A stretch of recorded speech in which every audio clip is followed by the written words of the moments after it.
Welcome to the show, the only one of its kind on the radio. Wherever you are, however you may be listening, thank you so much for joining us today. This is the place to get the latest trends, tips, and tales of weddings, and we're on every Sunday from 11 to noon right here on The Pulse, 90.7 and 92.7 FM. You can follow the show on Facebook, Twitter, YouTube, and every show is available for download on our website at completeweddingradio.com and in iTunes. So you can listen to the show on your time and when it's convenient for you if you can't listen live. Now, today on the show, we have brides who love their pets and 7 ways not to announce your engagement. And we also have our wonderful guest for the day, Jennifer from the Scottsdale Plaza Resort.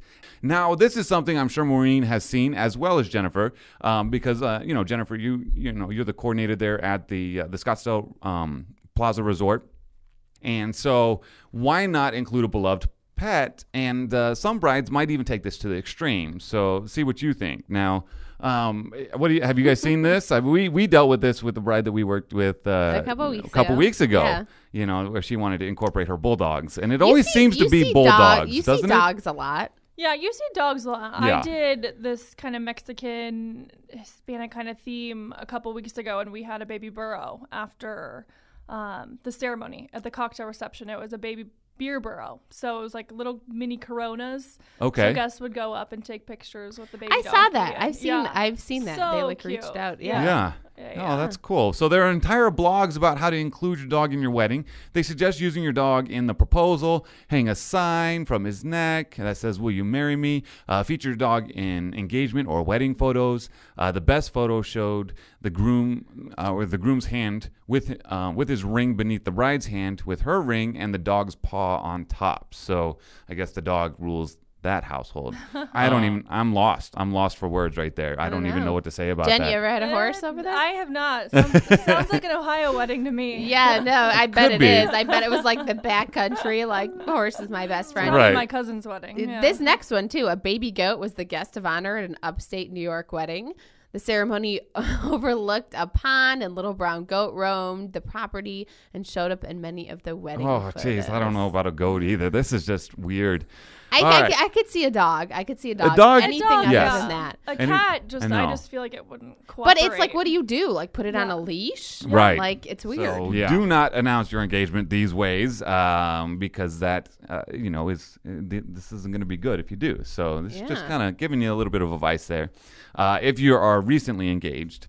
All right, so what's the first one, Maureen? First one, at your friend or family member's own engagement party. Right. Who would do this? This is their moment to be in the spotlight. Be patient and don't steal their thunder. I am sure there are people in the world who would do Does this really need to be said, though? Yes, it probably does need to be said. Oh, my goodness. I can't even imagine. Like, I don't know if this is on the list either, but we will find out. I mean, same thing, announcing your engagement at someone's wedding. It's the same type thing. It's What about proposing at someone's wedding? Is that bad?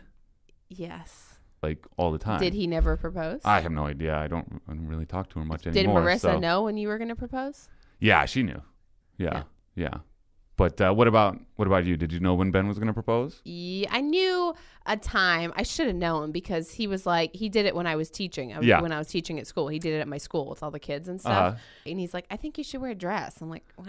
And I went to school. I'm like, what's wrong with you? I think you should wear a dress. Hurried up and painted your nails. And Yeah, exactly. I was like, I don't think so. You're barely getting what you get here. And speaking of nails, Jennifer, this next one is you don't want to announce your engagement without having your nails done. Yeah, everybody What do you wants think? to see that picture Right. of the ring. So. Everyone's going to want to look at it, so you need to get that manicure, Yeah, make sure you they know. look pretty, get My those like cuticles. stubby little nails, all the cuticles falling off. All right, so we've got our wonderful guest for the day, Jennifer from the Scottsdale Plaza Resort. And how are you guys, or how are you doing, Jennifer? And tell us a little bit about yourself and your property. I am good. I feel like I'm karaokeing whenever I'm close to a microphone. Do you? So Okay. sorry if I kind of sing a song to you guys. No, please. What song would you sing if you could? What's the first one that pops in your head right now? I'm like an old school country, maybe like Wide Open Spaces, Oh, okay. Dixie I love Chicks. Dixie Chicks. All I right. like it. All right. Fair enough. But so a little bit about myself, and do you mean to kind of go into how I got started in the industry? Yeah, And- just tell us, Okay. your story. What's up? All right. So I am from Ohio. Okay. I was with Bare Essentials for about 5 years. Gotcha. And I did a lot of their fashion shows and trend shows. I went to school for business and fashion, and I knew that I wanted to get a little bit more into the events industry. So I got an opportunity to come to Arizona and work for a company called Encore Creative. So I helped design, plan weddings all over Arizona, and I got into the catering side and just kind of fell in love with the food side and creating menus and being at one property rather than traveling all over Arizona and selling just that one property and kind of making it my own. So that's kind of how I got started. What's going on now?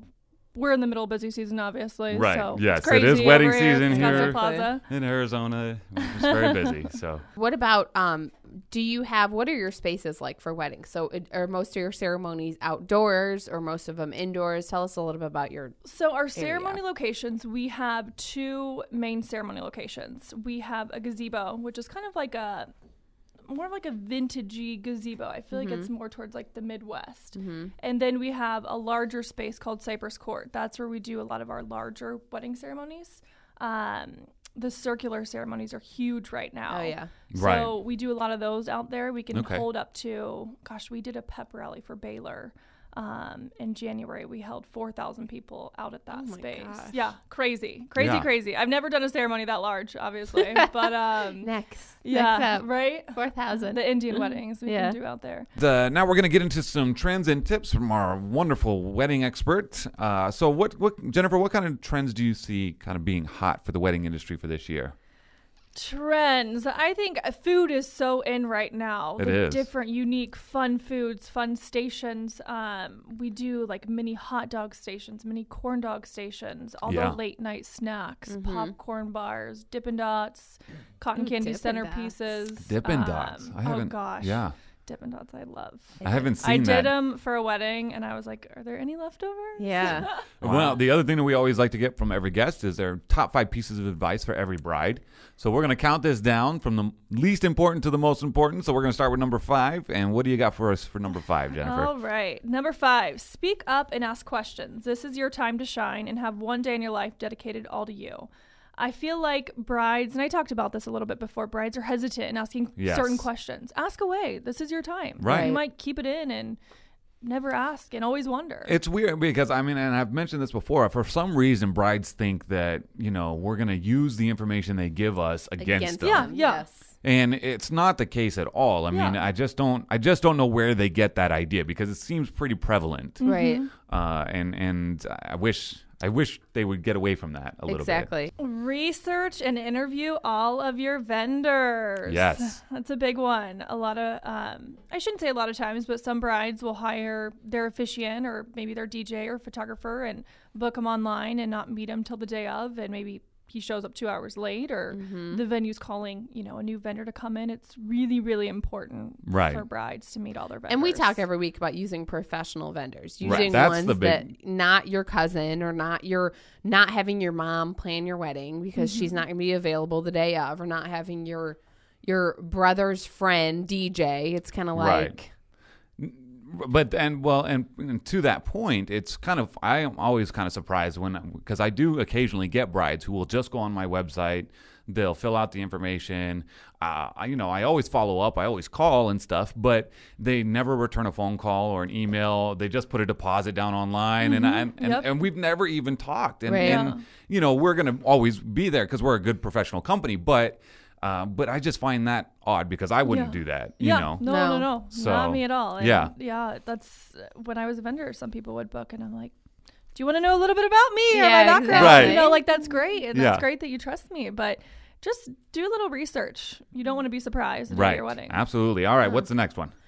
All right, number 1. We're on number 1, right? We're on number 1? Number Sweet. 1. Top piece number of 1. advice. No, I wish we had a drum roll, but we don't.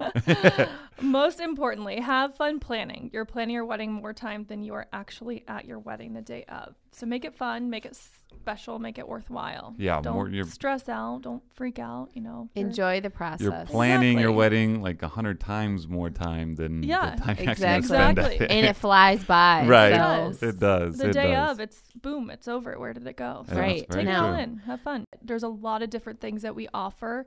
Customization is huge right now, so we can pretty much customize any package for any bride and groom, which is nice. We don't go off of certain packages.